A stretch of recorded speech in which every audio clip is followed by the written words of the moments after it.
வணக்கம் வணக்கம் ஃப்ரெண்ட்ஸ், என்ன எப்படி இருக்கீங்க? நல்லா இருக்கீங்களா? டீ காஃபி சாப்பிட்டீங்களா? Right, okay. நான் தக்க மின்னுதா தக்காளி ஊறுகாய் இப்போ நான் செஞ்சு முடிச்சிருச்சு. அந்த கொஞ்சோண்டு எண்ணெய், அது இருக்கிற எண்ணெய் வந்து நல்லா திக்காக இருக்கும். அதை நான் பண்ணிட்டேன். ஃபோன் வந்து சார்ஜில் இருந்துச்சு, அது ஒரு சார் நாள் செம்ம டேஸ்ட்டாக இருக்கும். அது கொஞ்சம் ஆறுனப்புறம் சாப்பிட்டு பார்த்தீங்கன்னா அவ்வளோ நல்லாயிருக்கும்.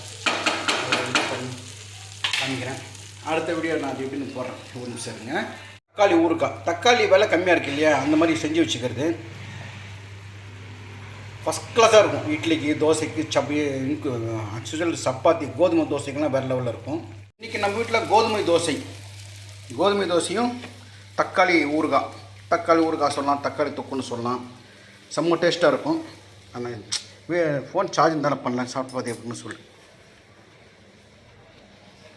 ஊறுகாய் கொஞ்சம் நக்கி போடு எப்படி இருக்குன்ட்டு. இட்லிக்கு, தோசைக்கு நல்லாயிருக்கும். சூப்பராக குரல் வரலையே? சூப்பராக இருக்கு. அப்பா, நல்லா இருக்குன்னு சொல்கிறதுக்கு சில பேருக்கு கொஞ்சம் கஷ்டப்படுவாங்க. இவங்க சொல்லுவாங்க, பட் மொல்லமாக சொல்லுவாங்க. அவ்வளோதான் வித்தியாசம். பாருங்கள், நேற்று எனக்கு தோசை சுட்டா வரல, இவங்களும் எவ்வளோ அழகாக வந்து பாருங்கள். எனக்குன்னு சொல்கிறப்ப தான் எதுவும் சரியாக வராது. கடல் தாண்டும் பறவைக்கெல்லாம் வழியில் மரங்கள் கிடையாது, ஆனாலும் கண்டம் தாண்டும் சிறகுகள் வலிக்காது. இன்னொரு தோசை எடுத்து மாட்டேன். நீ ஒன்று 2 தோசை, நான் 2 தோசை அப்புறம் 2 தோசை கொடுத்துட்டு வந்துடுறேன். இன்னைக்கு தக்காளி ஊறுகாய் பண்ணுறது இங்கே பாருங்க, இவ்வளோ அழகாக வந்துருக்கு தோசை. நம்மளும் சொல்கிறப்ப தான் வராது. இன்னொரு தோசை கொடுத்தேன். இந்த தக்காளி ஊறுகாய் எப்படி பண்ணணும்னா ரொம்ப சிம்பிள். அடுத்த வாட்டி பண்ணி காமிக்கிறேன் உங்களுக்கு. குயிக்காக பண்ணுறோம், ரொம்ப நேரம் ஆகல, ஒரு 10 நிமிஷம் தான் ஆச்சு எனக்கு. தக்காளி விலை கம்மியாக இருக்கு இல்லையா, ஒரு 10 தக்காளி எடுத்துங்க. இப்படி 15 தக்காளி எடுத்துங்க. துண்டாக கட் பண்ணுங்கள். சின்ன துண்டோ பெரிய துண்டோ கட் பண்ணுங்கள். ஒரு கடையில் கொஞ்சோண்டு எண்ணெய் ஊற்றுங்க, அவ்வளோதாங்க. கொஞ்சம் ஒரு 1/2 ஸ்பூன் எண்ணெய் ஊற்றினா போதும். இல்லாட்டி 1 ஸ்பூன் எண்ணெய் ஊற்றிங்க. அந்த எண்ணெயை பிரிஞ்சு வந்துடும். ஒரு 5 பல் பூண்டு, கொஞ்சம் கருவேப்பிலை அதிலே போடுங்க. போட்டு இந்த கட் பண்ண தக்காளி மொத்தத்துக்கு அதில் போட்டுருங்க. போட்டு ஒரு கடையில் போட்டு தட்டை மூடி வச்சுருங்க. கொஞ்சோண்டு புளி போட்டுங்க, கொஞ்சம் மஞ்சள் போட்டுங்க, தேவையான உப்பு போட்டுங்க, மூடி வச்சுருங்க. மறந்துடுங்க. அது பாட்டு அதாயிட்டு அப்படியே தக்காளி எல்லாம் வதங்கி நல்லா தொக்கு மாதிரி ஆகிறதுக்கு மறந்துடுங்க. ஒரு கடாய் எடுத்துங்க, கொஞ்சம் கடுகு, கொஞ்சம் வெந்தயம் எடுத்துங்க, நல்லா ஃப்ரை பண்ணிங்க. அதாவது பொன்னிறமாக தீயக்கூடாது. ஸ்டவ் ஆன் பண்ணி ஆஃப் பண்ணிவிடுங்க. அதை ஒரு மிக்ஸி ஜாரில் அரைச்சி வச்சுக்கிங்க. இது திறந்து பார்த்தீங்கன்னா தொக்கு மாதிரி ஆகிட்டு இருக்கும். நல்லா தொக்கு மாதிரி ஆனப்புறம் பிளைன் மிளகாத்தூள், குழம்பு தூளில் பிளைன் மிளகாத்தூள், நம்மளுக்கு காரத்துக்கு ஏற்ற மாதிரி 1/2 ஸ்பூனோ 3/4 ஸ்பூனோ இல்லை 1 ஸ்பூனோ போட்டு உங்களுக்கு காரத்துக்கு ஏற்ற மாதிரி நல்லா பரட்டுங்க. டிக்கா ஆவ பண்ணினே இருங்க. நாஸ்டிக்கில் பண்ணிங்கன்னா அடி பிடிக்காமல் சூப்பராக வந்துடும். சாரி, உங்கள்கிட்ட பேசுனீங்க மறந்துட்டேனே. அப்புறம் வந்து திக்காயிடும். திக்காய் ஒரு இறக்கிறதுக்கு ஒரு 1 நிமிஷத்துக்கு முன்னாடி நம்ம அந்த கடுகு வெந்தயம் அரைச்சி வச்சுருக்கேன் இல்லையா, நல்லா பொன்னிறமாக்கி அதுக்கு இதில் போட்டுட்டு நல்லா கிளறி விட்டுருங்க. திக்காயிடும். அவ்வளோதான். நீங்கள் சாப்பிட்டு பாருங்கள், நல்லா என்ன கேளுங்க. அதான் இப்போ நான் பண்ணியிருக்கேன். எவ்வளோ திக் பண்ணியிருக்கேன் பாருங்கள். இங்கே எடுத்தால் உங்களுக்கு தெரியும்.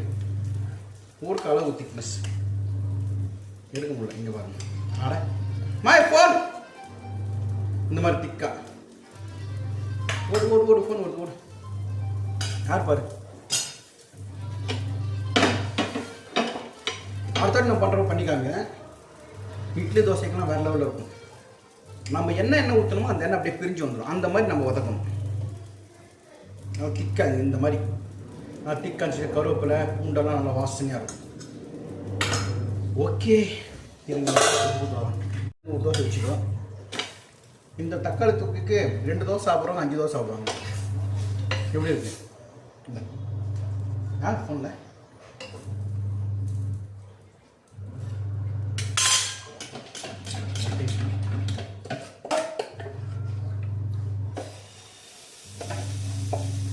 இப்போ அவங்களுக்கு ஒரு 3 தோசை. நான் டயட்டில் இருக்கிறதால எனக்கு 2 தோசை, சூரிக்கு ஒரு 3 தோசை பினிஷ். மருமக வந்து எந்திரிச்சோன்னா அவங்க டயட்டில் இருக்காங்க. மருமக அவங்க வந்து இந்த பழம், இந்த மருமகளுக்கு ஆமாம் அவங்க பழம் சாப்பிடுவாங்க காலையில். மதியானத்துக்கு வந்து 1 கப் ரைஸ் எடுத்துக்கிறாங்க. அப்புறம் வெஜிடபிள்ஸ் எடுத்துப்பாங்க. Night oats. அவங்க டயட்டில் இருக்காங்க. பட் அவங்களால வாக்கிங் போக முடியல. எக்ஸசைஸ்லாம் வீட்டிலே பண்ணுவாங்க. பயங்கரமான ஹெவி எக்ஸசைஸ் பண்ணுவாங்க அவங்கெல்லாம். மேரேஜுக்கு முன்னாடி பார்த்தா ஒல்லியாக இருப்பாங்க, குண்டாந்து ஒல்லியா. நாங்கள் எப்படிமா கேட்டதுக்கு 20 கிலோ, எத்தனை கிலோ, 25 கிலோ கம்மி பண்ணாங்க. 20-25 கிலோ கம்மி பண்ணியிருக்காங்க ஹார்டு ஒர்க் பண்ணி. இப்போ கொஞ்சம் குழந்தை பார்த்தாலும் கொஞ்சம் ஸ்டார்ட் ஆகிட்டாங்க, மறுபடியும் எக்ஸசைஸ் பண்ணிட்டு இருக்காங்க, டயட்டில் இருக்காங்க. இந்த வீட்டில் இப்போ நானும் எங்கள் மருமக மட்டும்தான் டயட் அண்ட் எக்ஸசைஸ் ஃபாலோ பண்ணிட்டு இருக்கோம். அடுத்து எங்கள் ஒய்ஃப் வந்து வாக்கிங் வரேன்றாங்க, நான் தான் வேண்டான்ட்டேன். ஏன்னா டாக்டரோட அட்வைஸ், ஜவ்வு வந்து கொஞ்சம் கிழிஞ்சிருங்களவங்க வாக்கிங் போகக்கூடாது, படிக்கட்டு ஏறக்கூடாது, வீட்லேயே இந்த மாதிரி இதெல்லாம் எக்ஸசைஸ் பண்ண சொல்லிக்கிறேன். வாக்கிங் வரியா ஏன் ஜவ்வு கிளியறதுக்கா? டயட்ரு அது போகும். ஏன் நம்மளுக்கு தோசை பார்த்து துண்டு துண்டாகும், மற்றவங்களுக்கு சுரப்பா நல்லா வரும், எனக்கு மட்டும் துண்டு துண்டாகும். நீங்களாம் சாப்பிட்டீங்களா? என்ன டிஃபன் காலையில் உங்கள் வீட்டில்? நம்ம வீட்டில் மாவு இது அரிசி மாவு தோசை தான் சுடுறாங்க. சரி, கோதுமை மாவு இருக்குது, அதனாச்சும் அது கொஞ்சம் நல்லா இருக்கும் இல்லையா? ஆயில் கொஞ்சம் ஊற்றாம, அவங்களாம் ஆயில் ஊற்ற, நான் ஆயில் ஊற்றிக்க மாட்டேன். இதை ஊற்றிட்டு ஒரு காஃபி சாப்பிட்டா நல்லாயிருக்கும். பட் காலையில் ஒரு காஃபி சாப்பிட்டேன், பால் கூட ஃபேட்டு கொஞ்சம் இழைச்சிருக்கேன்னா, கொஞ்சம் தூரத்தில் நிற்கிறேன், உங்களுக்கு தெரியுதா பாருங்க, தூரத்தில் நடந்தோம் ஒன்றும் இலைகள் இல்லை. தான் ஒரு பிரதர் சொல்லியிருந்தார், இத்தனை வருஷமாக கஷ்டப்பட்டு வளர்த்த தொப்பையை கஷ்டப்பட்டு தான் குறைக்கணும், அது கொஞ்ச நாள் ஆகும், கொஞ்ச நாள் இல்லை, கொஞ்சம் வருஷம் கூட ஆகுமாரு. பார்க்கலாம். Hard work never fails.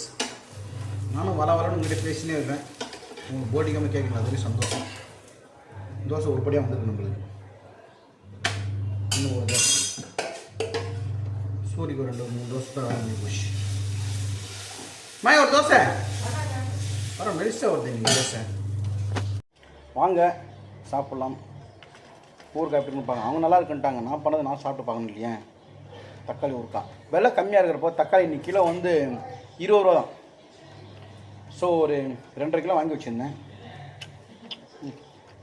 தக்காளி உங்கள் நாய் வேறு லெவலில் இருக்குது, புளிப்பு, காரம், பூண்டோடைய வாசனை, கருவேப்பிலை வாசனை எல்லாம் கலந்து. உன்னை பிடிச்சிருக்கா? அவ்வளோதான். என்ன பண்ணது யோசனை பண்ணாங்க, டக்குன்னு பண்ணியாச்சு. Okay, thank you. நம்ம அடுத்த வீடியோவில் பார்க்கலாம். பாய் பாய் பாய். அதாஹம் இந்திராதி அஷ்டதிக்பாலக தேவதாभ्यो நமः ध्यायामि आवाहयामि स्थापयामि पूजयामि தசதிக்பாலக தேவதா. பவானி ரெடி ஆகிட்டாங்க இன்றைக்கி, என் ஒய்ஃபும். இப்போ தான் சொல்லுங்க உங்களோட சித்தி பொண்ணுட்டீங்க. இவங்களோட இன்றைக்கி புது சாரியா, வேறுங்க சாரி வந்துட்டு இருக்காங்க ரிலேஷன்ஸ் எல்லாம். அம்மாவும் நானும் ஒரே மாதிரி. உங்கள் அம்மா இங்கே இந்த குழந்தை பர்த்டேக்கு நிறைய விஷ் பண்ணிங்களா? பர்த்டே போயிருந்தாங்க நம்ம. ஒரு இட்லி சாப்பிடுறது நான் அராஜகம் பண்ணுறது. ஒரு வாய் வைக்க மாட்டேங்குது இந்த பொண்ணு. ஹாய் ஹாய் கே ஹாய் ஹாய் கே ஹாய் கே ஹாய் ஆக்கல ஆக்கேலே பாக்கே டிப்பட்டா ஆங்க என்ன ட்ரை பண்ணாலும் நடக்கும். அப்புறம் முட்டாது தூஸ்மா பாப்பா பவானியோடைய சித்தி பொண்ணு. இந்த பாப்பாவோட மேரேஜுக்கு பர்த்டேக்கு இந்த குழந்தையோட பர்த்டேக்கு நம்ம போய் இந்த புரஷவாக்கத்தில் நிறைய பேர் விஷ் பண்ணியிருந்தீங்க. விஷ் பண்ண அனைவருக்கும் தேங்க்ஸ். நீ தான் சொல்லணும் தேங்க்ஸ், நான் கிடையாது. ஹாய் கர் பாப்பா, ஹாய் கர் முத்தாத சாங்க முத்தாத கொஞ்சம் கொஞ்சம்